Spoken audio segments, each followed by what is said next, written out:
everyone, welcome back to my channel and welcome back to another exciting video of my bridal series.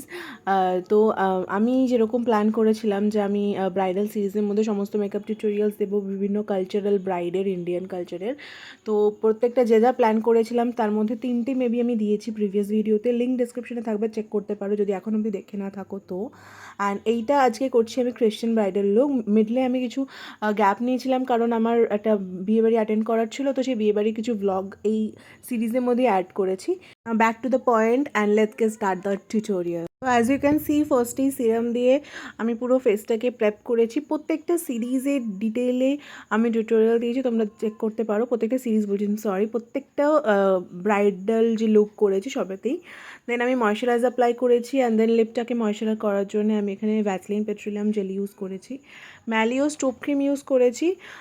আমার এটা affordable মধ্যে ভালো লাগে। এই স্টোভ ক্রিমটা বেশ সুন্দর ফিনিশিং দেয়, খুব তাড়াতাড়ি ব্লেন্ড হয়ে যায়। তো ব্রাশ দিয়ে খুব সুন্দর করে এটাকে ব্লেন্ড করার পরে move to the next part which is concealer. তো এখানে আমি কনসিলার ইউজ করেছি ফার্স্টে আমার যত ডার্ক সার্কেলস আছে ওগুলোকে হাইড করার জন্য।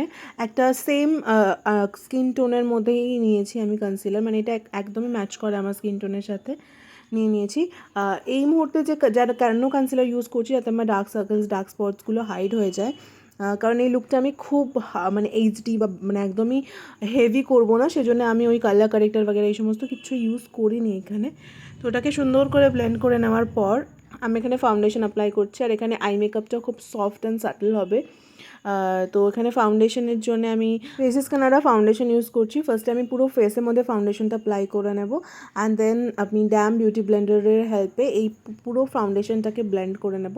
তোমরা চাইলে ব্রাশও ইউজ করতে পারো, বাট আমি বেসিকলি প্রেফার করি ব্লেন্ডার দিয়ে ব্লেন্ড করার, কারণ আমার খুব ভালো লাগে। মানে ওই যে একটা ন্যাচারাল ফিনিশিং আসে, মানে খুব একটা হোয়াইট বা খুব ব্রাইট লাগে না স্কিনটাকে, তো ওটাই ভালো লাগে। দেন আমি যেহেতু একদমই সব সিমিলার স্কিন টোনের হচ্ছিলো, একটু আন্ডার আইটাকে হাইলাইট করার জন্য একটুখানি লাইট শেডের একটা সুইস বিউটির কনসিলার ইউজ করেছি। এটার কভারেজটা আমার খুব ভালো লাগে, মানে যে কোনো হাই ব্র্যান্ডের কনসিলারের সাথে এটা মানে একটা কম্পিটিটর বলতে পারো। আমার খুব ভালো লাগে এটা অ্যাকচুয়ালি। তো ওরপর সেট করার জন্য মেবলিন ফিটমির কম্প্যাক্ট পাউডার ইউজ করেছি, খুব যাতে ড্রাইনেস লাগে স্কিনটাকে। বেসিক্যালি ম্যাপ বিয়ে আমরা যতই দেখেছি যে উইন্টার টাইমেই হয়, তো উইন্টারের সময় স্কিন আরও যাতে ড্রাই না হয়ে যায়, তো কম্প্যাক্ট ইজ বেস্ট। আমার তো এটাই ভালো লাগে। তো কম্প্যাক্ট দিয়ে এটাকে খুব সুন্দর করে যে এরিয়াসগুলো ফেসের ক্রিজ হয় সেই জায়গাগুলোকে সুন্দর করে আমি সেট করে নিয়েছি। ওরপরে কন্ট্রোল করার পালা। কন্ট্রোলটা স্কিপ করা যাবে না, কারণ আমি পুরো মেকআপটাই যখন খুবই সফট সাটল রাখছি, তাই কিছু কিছু পার্টিকুলার স্টেপ রয়েছে যেগুলোকে একদমই স্কিপ না করলেই বেটার হয়।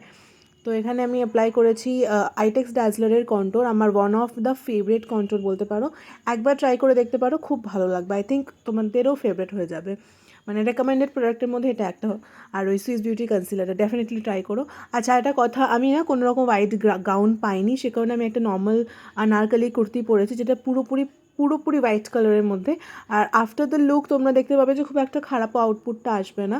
তো আমার কাছে কোনো হোয়াইট গাউন ছিল না, তো সেই কারণে আমি এটাকে এইভাবেই ওই জুগাড় করার চেষ্টা করেছি কাইন্ড অফ। দেন আইব্রোটাকে আমি সেট করে নিয়েছি ব্লু হেভেনের আইব্রো পেন্সিল দিয়ে। দেন সুন্দর করে কোম করে নিয়েছি যাতে এক্সেস যে ব্রাউ প্রোডাক্টটা থাকবে সেটা ব্লেন্ড হয়ে যায় আর পুরো ব্রাউটাও খুব ন্যাচারাল লাগে, খুব একটা ওই ড্রামাটিক বা ড্র করা ফলস আইব্রো মানে লুক না আসে। দেন আমি পিঙ্ক সাটল একটা আইশ্যাডো শেড পিক করেছি আমার ব্লেন্ডিং ব্রাশে, আর পুরো ক্রিজটাতে অ্যাপ্লাই করব সুন্দর করে হালকা হাতে। খুব একটা বেশি প্রোডাক্ট পিক করো না, কারণ যেহেতু এই লুকটা খুব সফট সাটল রাখারই চেষ্টা করবো, কারণ আউটফিটটা ভীষণই মানে যে কোনো খ্রিস্টান ব্রাইডের আউটফিটটা বেশি সুন্দর, খুব সুন্দর হয়।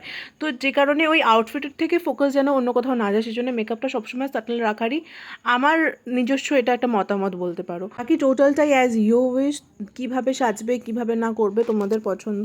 বাট এখন বেসিকলি যা দেখো, একটা কি হয় না, সোশ্যাল মিডিয়াতে ঘাঁটতে প্রত্যেকটা ব্রাইডাল যে সমস্ত আমরা রিলস বা ভিডিও দেখে থাকি, সেখান থেকে কিছু কিছু ব্রাইডের মতামত থাকে। তো বেশিরভাগটাই আমরা দেখেছি যে সফট অ্যান্ড সাটল লুক চায় তারা, সেরকমই একটা রেজাল্ট আনার চেষ্টা করেছি আমি এই খ্রিশ্চান ব্রাইডাল লুকটাতে। তোমরা চাইলে এই ধরনের লুক যে কোনো কালচারাল ব্রাইডের মধ্যে অ্যাপ্লাই করতে পারো, doesn't matter. Then setting spray দিয়ে সুন্দর করে সেট করেছি, তার মাঝখানে আমি আইলাইনার অ্যান্ড ফলস ল্যাশেসও লাগিয়ে নিয়েছিলাম, and blush and highlighter and all that. তো তারপর লিপস্টিকের জন্য এখানে নিউড শেড পিক করেছি। And then this is my final look. চুল সেট করেছি, এখানে একটা দুপাট্টা নিয়ে নিয়েছি হোয়াইট কালারের নেটের ওপর, দ্যাট ওয়াজ মানে আমার একটা খুব সুন্দর মানে পছন্দের dupatta.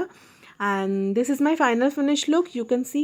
And tell me in the comment section কি কেমন লাগলো লুকটা। যদি ভালো লেগে থাকে don't forget to like share and subscribe to my channel. তাড়াতাড়ি দেখা হচ্ছে নেক্সট একটা ভিডিওর সাথে, যেটাতে থাকবে আর একটা cultural bride. And this was my video, I hope you like it. Thank you for watching, follow for more, by.